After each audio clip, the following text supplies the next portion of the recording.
천년의 제국 로마는 결코 망하지 않고 그 힘이 영원할 줄을 알았습니다. 로마는 하나님을 정면으로 대적하며 기독교인들을 화형시키고 원형 경기장에 넣어 맹수의 밥이 되도록 했습니다. 그러나 그 잔인하고 타락했던 로마 또한 하나님의 심판을 피할 수는 없었습니다.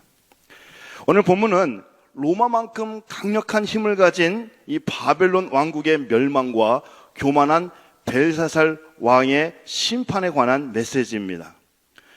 여러분, 오늘 본문을 이해하기 위해서 먼저 앞서 일어난 이러한 사건을, 역사적 배경을 우리가 잠시 살펴보도록 하겠습니다. 다니엘 1장부터 4장은 느부갓네살 왕이 바벨론을 다스렸을 때의 그 이야기를 다루고 있습니다. 느부갓네살은 43년 동안 통치를 하면서 바벨론 제국의 황금기를 이끌었습니다. 느부갓네살은 이 기간 동안 두 번의 꿈을 꾸게 되고 다니엘이 이 꿈을 해석해 줍니다. 이때 느부갓네살은 바벨론의 운명에 대해서 듣게 됩니다. 느부갓네살이 꾼 첫 번째 꿈은 다니엘 2장에 나오는데요, 거대한 신상에 관한 꿈입니다. 느부갓네살은 하나님의 심판의 메시지를 깨닫기보다 오히려 두라평지에 거대한 자기 동상을 세워 백성들이 자기를 경배하도록 했습니다. 하나님께서는 느부갓네살에게 이제 두 번째 꿈을 꾸게 하셨습니다. 이번에는 한 큰 나무를 보게 됩니다. 그런데 한 순찰자, 곧 거룩한 자가 나타나서 이 나무를 베어버립니다. 하나님은 이 꿈을 통해서 참된 통치자는 하나님 한 분뿐이라는 것을 느부갓네살이 깨닫기를 원하셨습니다.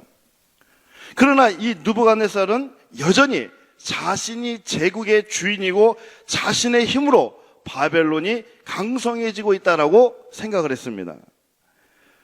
느부갓네살의 이 마음속에는 자기 자신만이 있을 뿐이지 하나님은 없었습니다. 하나님께서는 두 번의 꿈을 통해서 교만한 느부갓네살이 회개하기를 원하셨습니다. 그러나 느부갓네살은 하나님이 주신 회개의 기회를 놓쳤습니다. 그럼에도 불구하고 자비로우신 하나님께서는 느부갓네살이 회개할 수 있는 기회를 한 번 더 주십니다. 이번에는 느부갓네살이 정신이 미쳐서 왕위에서 내려와서 들에서 짐승처럼 지내며 살게 되었습니다. 하나님께서는 교만한 느부갓네살을 인생의 그루터기까지 끌어내리셨습니다. 느부갓네살은 바벨론 왕국의 왕으로서가 아니라 질병으로 힘들어하는 연약한 인간으로서 하나님을 만나게 됩니다. 연약한 인생으로서 깊은 바닥에서 하나님을 만난 이 느부갓네살이 영혼 깊은 곳에서 우러나오는 고백을 하나님께 올려드립니다. 다니엘 4장 34절과 37절 말씀을 제가 쉬운 성경을 가지고 한번 읽어드리도록 하겠습니다. 정해진 기간이 지나자 나 느부갓네살은 하늘을 우러러보고 정신을 되찾을 수 있게 되었다. 나는 지극히 높으신 하나님, 영원히 살아계신 분에게 찬양과 영광을 돌렸다. 하나님의 다스리심은 영원하며 그의 나라는 대대로 이어질 것이다. 37절 말씀입니다. 이제 나 느부갓네살은 하늘의 왕께 찬양하며 영광을 돌린다.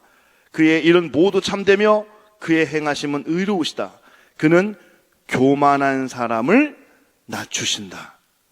여러분, 하나님은 심판을 경고하시면서 동시에 죄에서 돌이키기를 기다리시는 분이십니다.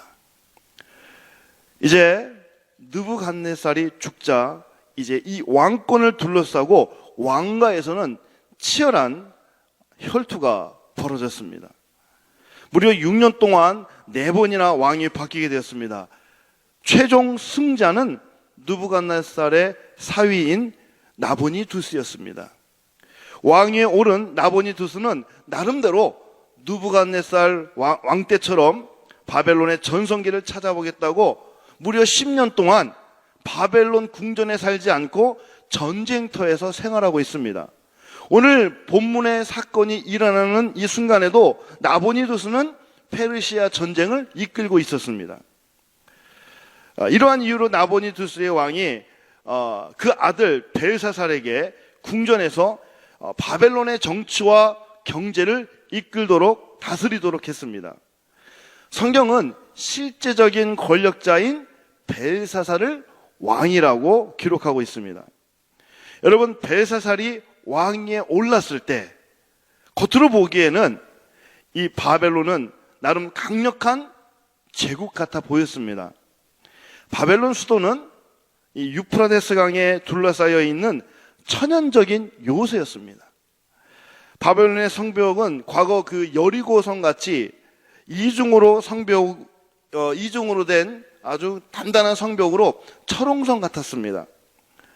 바벨론 성 밖으로는 적이 침입해 오지 못하도록 성 밖에 약 깊이가 9m 정도 되는 수로를 파놓았습니다.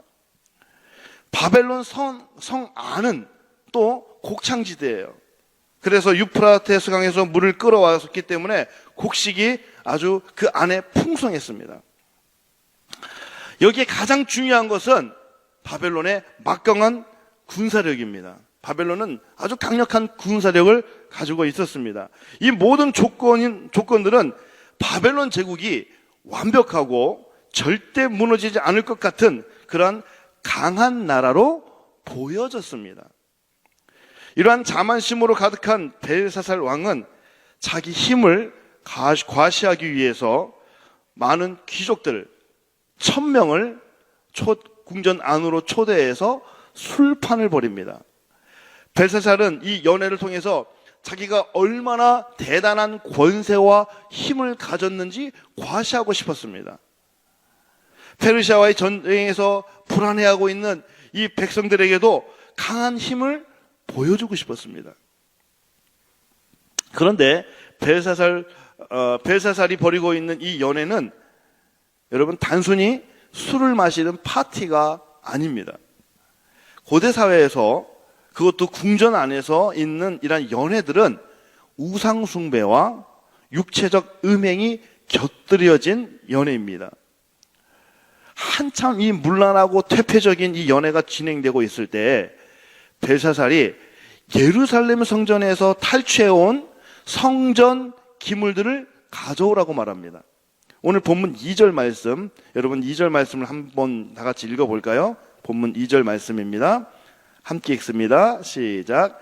벨사살이 술을 마실 때에 명하여 그의 부친 느부갓네살이 예루살렘 성전에서 탈취하여 온 금, 은 그릇을 가져오라 명하였으니 이는 왕과 귀족들과 왕후들과 후궁들이 다 그것으로 마시려 함이었더라. 여러분, 이 벨사살이 술을 마실 때에 라고 했는데요, 이때는 술이 완전히 취한 상태를 말합니다. 술에 만취한 이 벨사살은 연회에 참석한 사람들과 성전 기물에 술을 담아가지고 그 술을 마시며 그것을 끝난 것이 아니라 그것을 가지고 우상을 숭배합니다. 벨사살의 이러한 행동은 바벨론 신이 우월하고 하나님은 잡신으로 만드는 당시의 어떤 종교적인 행위였습니다. 교만한 이 벨사살은 하나님을 조롱하고 하나님을 모욕하고 있는 겁니다. 여러분, 벨사살은 그래도 적어도 어렸을 때에 할아버지 느부갓네살에게 하나님께서 꿈을 통해서 바벨론을 심판하시겠다라는 그 내용을 들었을 겁니다. 그리고 그 말씀을 무시했던 그 할아버지가 질병으로 얼마나 고통받았고 또 그런 가운데서 하나님을 만나서 고백한 그러한 사실들도 다 알고 있었을 겁니다. 그런데 지금 이 벨사살은 이러한 일들을 마음에 두지 않고 하나님과 맞서는 악행을 저지르고 있는 겁니다. 사랑하는 성도 여러분, 교만은 하나님을 마음에 두기 싫어하는 것이 교만입니다. 교만은 하나님이 없다 하면서 자기 마음대로 사는 것이 교만입니다. 시편 104편 말씀에 이런 말씀이 나옵니다. 악인은 그의 교만한 얼굴로 말하기를 여호와께서 이를 감찰하지 아니하신다 하며 그의 모든 사상에 하나님이 없다 하나이다. 여러분, 교만의 반대는 겸손입니다. 하나님이 없이도 잘 살 수 있다고 하면 교만이고, 하나님이 없으면 못 산다고 하는 것이 겸손입니다. 내가 죄인인 것을 모르는 것이 교만이고, 내가 죄인임을 고백하며 사는 것이 겸손입니다. 뿐만 아니라 은혜를 잊고 사는 것이 교만이고, 은혜를 기억하며 사는 것이 겸손입니다. 여러분, 하나님은 교만한 자를 싫어하시지만 겸손한 자는 사랑하십니다. 여러분, 우리가 겸손한 사람으로 살길 원한다면 오늘 하루도 예배자로, 또 하나님의 자녀로서 하나님만 의지하며 살아야 합니다. 겸손한 사람으로 사는 인생은 매 순간마다 하나님께 지혜를 구하고, 오늘 내가 서 있는 자리가 하나님 앞인 줄 알고 최선을 다해 사는 인생입니다. 하나님께서는 교만한 벨사살에게 심판에 대한 경고를 주십니다. 오늘 본문 5절과 6절 말씀입니다. 5절과 6절 말씀. 그때에 사람의 손가락들이 나타나서 왕궁초대 맞은편 소개벽에 글자를 쓰는데 왕이 그 글자 쓰는 손가락을 본지라. 이에 왕의 즐기던 얼굴 빛이 변하고 그 생각이 번민하여 넓적다리 마디가 녹듯하고 그의 무릎이 서로 부딪힌지라. 두려움에 쌓인 이 벨사살 왕은 이 바벨론의 용하다는 점술가들, 또 지혜 있는 자들을 다 불러들였습니다. 그리고 누구든지 이 글자를 읽고 해석하는 사람에게는 큰 상과 권세를 주겠다고 말하지만 아무도 이 글을 읽지도 못했고 해석도 못했습니다. 두려움과 당황스러움으로 혼란에 빠진 이 연회장에 왕비가 등장을 합니다. 여러분, 여기 본문에 나오는 왕비는 벨사살의 아내가 아니라 느부갓네살의 부인입니다. 11절 보시면 왕비가 벨사살에게 뭐라고 하냐면 왕의 부친 느부갓네살이라고 말하는데요. 당시 이 바벨론 사회에서는 이제 아버지를 부친이라고도 말하기도 하지만 보통은 이제 조상 혹은 선조를 부를 때에도 부친이라는 말을 사용합니다. 자, 이 왕비는 벨사살 왕에게 손으로 쓴 글씨를 해석할 수 있는 사람 한 사람을 추천을 합니다. 왕비가 다니엘을 추천을 하는데 뭐라고 다니엘을 소개하냐면 오늘 본문 11절과 12절 말씀을 한번 볼까요? 본문 11절과 12절입니다. 왕의 나라에 거룩한 신들의 영이 있는 사람이 있으니 곧 왕의 부친 때에 있던 자로서 명철과 총명과 지혜가 신들의 지혜와 같은 자니이다. 왕의 부친 느부갓네살 왕이 그를 세워 박수와 술객과 갈대아 술사와 점쟁이의 어른을 삼으셨으니 왕이 벨드사살이라 이름하는 이 다니엘은 마음이 민첩하고 지식과 총명이 있어 능히 꿈을 해석하며 은밀한 말을 밝히며 의문을 풀 수 있었나이다. 이제 다니엘을 부르소서. 그리하시면 그가 그 해석을 알려드리리이다 하니라. 여러분 11절을 보시면요, 거룩한 신들의 영이 있는 사람이 있으니 라고 말하죠. 12절에서는 마음이 민첩하고 지식과 총명이 있다라고 다니엘을 소개하고 있습니다. 여러분, 여기서 마음이 민첩하다, 마음이 민첩하다. 여러분, 이 말은 무슨 어떤 행동적으로 처세술이 뛰어나다 이런 뜻이 아닙니다. 마음이 민첩하다라는 말은 성령 충만하다라는 말과 같습니다. 여러분, 성령 충만한 사람은요, 하늘의 지혜를 얻은 사람입니다. 하늘의 지혜는 하나님께 자신을 드리고 전적으로 하나님을 의지하고 지혜를 구할 때 얻어지는 것입니다. 다니엘의 그 마음에 민첩한 삶은 성경 곳곳에서 나오고 있는데요. 다니엘서 1장 8절 말씀 보면 다니엘은 뜻을 정하여, 어떻게 해요? 다니엘은 뜻을 정하여 왕의 음식과 그가 마시는 포도주로 자기를 더럽히지 아니하니라. 다니엘 6장 10절 말씀 한번 찾아봤으면 좋겠습니다. 우리 한번 성경을 한번 찾아보세요. 다니엘 6장 10절 말씀. 네, 한 페이지만 이렇게 뒤로 넘기면 될 것 같아요. 다니엘 6장 10절 말씀 우리 함께 읽도록 하겠습니다. 시작. 다니엘이 이 조서에 왕의 도장이 찍힌 것을 알고도 자기 집에 돌아가서는 윗방에 올라가 예루살렘으로 향한 창문을 열고 전에 하던 대로 하루 3번씩 무릎을 꿇고 기도하며 그의 하나님께 감사하였더라. 다니엘은 전에 하던 대로 하루 3번씩 무릎을 꿇고 기도하며 하나님께 나갔습니다. 여러분, 다니엘은 매일 하나님의 뜻을 구하며 매일 하나님께 기도하며 영적인 소통을 이루는 사람이었습니다.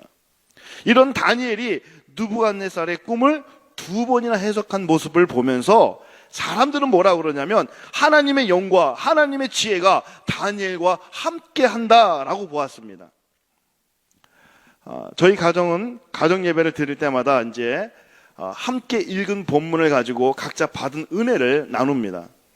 이번 주 이제 가정 예배를 드릴 때 저희 가정에서 저희 아들이 자기 인스타그램에 올라온 이야기를 함께 쉐어를 해 주었습니다. 이런 내용입니다. 그리스도인들은 성경을 읽으며 하나님을 보지만 세상 사람들은 그리스도인을 보며 하나님을 본다. 제가 다시 한번 읽어드릴게요. 그리스도인들은 성경을 읽으며 하나님을 보지만 세상 사람들은 그리스도인을 보며 하나님을 본다. 그러면서 저희 아들은 이렇게 적용을 해요. 저도 학교에서나 교회에서나 자기가 하는 일에 최선을 다하고 열심히 잘해야 되겠다고 결심하면서 나를 통해서 하나님이 보여질 수 있게 하겠다라고 적용을 했습니다. 사랑하는 성도 여러분, 다니엘은 믿지 않는 사람들에게 삶으로 하나님을 보여주며 살았습니다. 다니엘은 자신의 삶을 통해 하나님의 영광을 드러냈습니다. 여러분, 예수님께서는 하나밖에 없는 아들을 내어주신 하나님의 사랑을 우리에게 보여주셨습니다. 예수님은 자기 목숨을 버리고 십자가의 지심으로 우리를 향한 완전한 사랑을 보여주셨습니다. 여러분, 오늘도 세상 사람들은 예수님을 믿는 저와 여러분을 통해 성경을 봅니다. 몇 달 전에 어떤 분과 식사를 나누던 중에 그분의 어머니의 이야기를 들었습니다. 지금은 그 어머니는 천국에서 편히 쉬고 계시는데요. 살아 계실 때 늘 호스피스 병원에서 이제 발렌티어로 간병하는 일을 하셨다고 합니다. 그 병원은 이제 한인들만 이렇게 모여있는 호스피스 병원이었는데요. 이번에 어머니는 10년 동안 매주 토요일이면 호스피스 병원에서 환우를 돌보며 함께 기도하고 함께 말씀을 나누며 지냈다고 합니다. 그러던 중에 본인이 암에 걸리게 되었습니다. 이번에 어머니는 키모를 하면서도 매주 토요일이면 정한 시간에 호스피스 병원을 찾아 예수님의 사랑을 나눴습니다. 그렇게 마지막 소천하게 3개월 전까지 변함없는 모습으로 환우를 찾아가서 천국 복음을 나눴다고 합니다. 이분이 하는 말이 자기 어머니를 통해서 하나님을 멀리했던 사람들이 하나님을 가까이 하게 되었고 죽음 앞에서 천국에 소망을 갖는 사람들도 있었고 예수님을 모르던 사람이 예수님을 믿게 되는 일이 있었다라고 말합니다. 마지막 순간까지 삶으로 믿음을 보여주신 그 어머니가 너무나 존경스럽습니다 라고 말을 하였습니다. 사랑하는 성도 여러분, A.W. 토저 목사님은 이렇게 말씀합니다. 최고의 성경 번역은 그리스도의 삶이다. 최고의 성경 번역은 그리스도인의 삶, 우리의 삶이라는 거예요. 오늘 하루도 여러분의 모습을 통해서 예수님의 사랑이 보여지고 참 좋으신 하나님을 영광스럽게 비추는 삶을 살아내실 수 있기를 주님의 이름으로 축복합니다.